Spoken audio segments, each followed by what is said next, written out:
ಬೆಂಗಳೂರಿನಲ್ಲಿ ಈಗ ಮತ್ತೊಂದು ಅಗ್ನಿ ಅವಘಡ ಸಂಭವಿಸಿ ಹೋಗಿದೆ. ಬೆಂಕಿಯ ಕೆನ್ನಾಲ್ಗೆಗೆ ಸ್ಕ್ರಾಪ್ ಗೋದಾಮು ಧಗಧಗ ಅಂತ ಹೊತ್ತಿ ಉರಿದಿದೆ.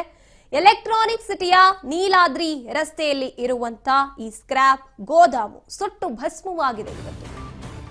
ಮತ್ತೊಂದು ಅಗ್ನಿ ಅವಘಡ ಇವತ್ತು ಬೆಂಗಳೂರಿನಲ್ಲಿ ಸಂಭವಿಸಿದೆ. ಸ್ಕ್ರಾಪ್ ಗೋದಾಮು ಧಗಧಗ ಅಂತ ಹೊತ್ತಿ ಉರಿದಿರುವಂತದ್ದು ಎಲೆಕ್ಟ್ರಾನಿಕ್ ಸಿಟಿಯ ನೀಲಾದ್ರಿ ರಸ್ತೆಯಲ್ಲಿ ಇರುವಂತ ಈ ಸ್ಕ್ರಾಪ್ ಗೋದಾಮು. ಹೆಬ್ಬಗೋಡಿ ಪೊಲೀಸ್ ಠಾಣಾ ವ್ಯಾಪ್ತಿಯಲ್ಲಿ ಇಂತಹ ಒಂದು ಘಟನೆ ನಡೆದಿದೆ. ಇನ್ನು ವೇಸ್ಟ್ ಪೇಪರ್, ಕಾಟನ್ ಬಾಕ್ಸ್ಗಳನ್ನ ಶೇಖರಿಸಿದ್ದಂತಹ ಗೋದಾಮು ಏಕಾಏಕಿಯಾಗಿ ಬೆಂಕಿ ಹೊತ್ಕೊಳ್ಳುತ್ತೆ. ಬೆಂಕಿ ನಂದಿಸೋಕೆ ಅಗ್ನಿಶಾಮಕ ಸಿಬ್ಬಂದಿ ಹರಸಾಹಸವನ್ನು ಪಡ್ತಾ ಇದ್ದಾರೆ.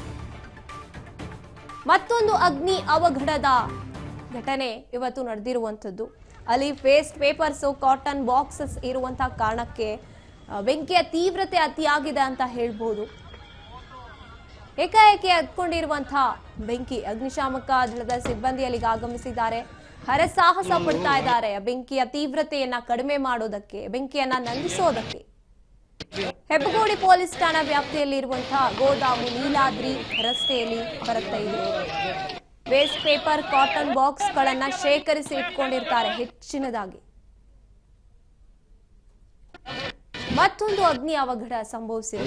ಇತ್ತೀಚೆಗಷ್ಟೇ ಮೆಜೆಸ್ಟಿಕ್ನಲ್ಲೂ ಕೂಡ ಅಗ್ನಿ ಅವಘಡ ಸಂಭವಿಸಿತ್ತು. ಸಾಕಷ್ಟು ಅತಂತ್ರಕ್ಕೆ ಕಾರಣ ಆಗಿತ್ತು, ಸಾಕಷ್ಟು ನಷ್ಟವನ್ನ ಉಂಟು ಮಾಡಿತು. ಈಗ ಈ ನೀಲಾದ್ರಿ ರಸ್ತೆಯಲ್ಲಿರುವಂತಹ ಸ್ಕ್ರಾಪ್ ಗೋದಾಮು ಹೊತ್ತಿ ಉರಿದಿರುವಂತದ್ದು, ಸಾಕಷ್ಟು ನಷ್ಟ ಇಲ್ಲೂ ಕೂಡ ಉಂಟಾಗಿದೆ.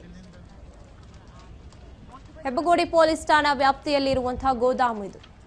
ನಾವು ನೋಡ್ತಾ ಇದ್ದೀವಿ ಎಷ್ಟರ ಮಟ್ಟಿಗೆ ಹೊಗೆ ಆವರಿಸಿಕೊಂಡಿದೆ ಅಂತ. ಏಕಾಏಕಿಯಾಗಿ ಹೊತ್ಕೊಂಡಿರುವಂತಹ ಬೆಂಕಿ, ಅಲ್ಲಿದ್ದಂತಹ ವಸ್ತುಗಳೆಲ್ಲವೂ ಕೂಡ ಬೆಂಕಿಯ ತೀವ್ರತೆಗೆ ಒಂದ್ ರೀತಿಯಾಗಿ ಸಪೋರ್ಟ್ ಮಾಡುವಂತಹ ವಸ್ತುಗಳಂತ ಹೇಳ್ಬೋದು. ಅದಕ್ಕಾಗಿನೇ ಬೆಂಕಿ ಹೆಚ್ಚಾಗ್ತಾ ಹೋಗ್ತಾ ಇರುವಂಥದ್ದು.